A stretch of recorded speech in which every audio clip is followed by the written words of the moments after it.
तर रामराम मंडळी, आज होती होळी आणि 5व्या सोमवारची यात्रा. पण हा आपला ब्लॉग होळी आणि रंगपंचमीचा एकत्रच आहे. गॉगल आणि व्हाईट शर्ट पाहून घ्या अनिकेत भाऊचा माहोल. असं वाटते कोणी आमदार खासदार पानपट्टी देऊन बसला. तेवढ्यात आपले वैभव भाऊ वानखळे भेटले. क्या दर्द है तेरी आवाज में छोरे. अमित भाऊची हेअरस्टाईल पाहून मला वाटे कोणी इच्छाधारी नाग उभा आहे.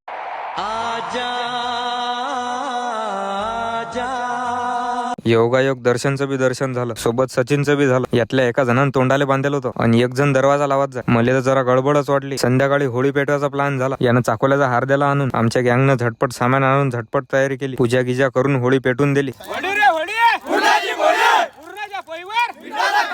पुढे काही बोलत नाही, काऊन की बाकी तुम्ही समजदार आहात. पण होळीची हीच मजा राहते. या गड्यानं होळी पेटल्यावर गौऱ्या आणल्या. मंदिरात आल्यावर आपले प्रेमाचे फॉलोअर्स भेटले. त्याची एकदा भेट घेऊन घेतली. पण आज यात्रेचा शेवटचा सोमवार होता. आता जास्त वेळ नाही घेत, जाऊ आपण डायरेक्ट दुसऱ्या दिवशी. खरी मजा आता साहेब. ब्लॉग शेवट लोक पहा बरं. आपला वावरातला माल हाराशीत आणून टाकला. पोट्टे कलर लावतील म्हणून राजू भाऊनं दांडू हाती घेतला.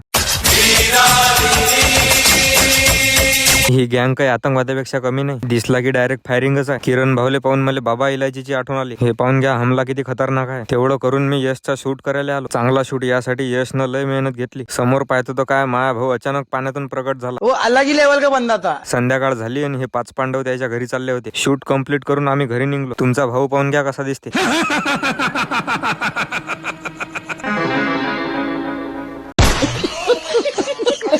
या गँगनं डायरेक्ट मायावर हमला केला. कुठून आले मला बी समजलं नाही. हेलो, एसीपी प्रद्युमन है.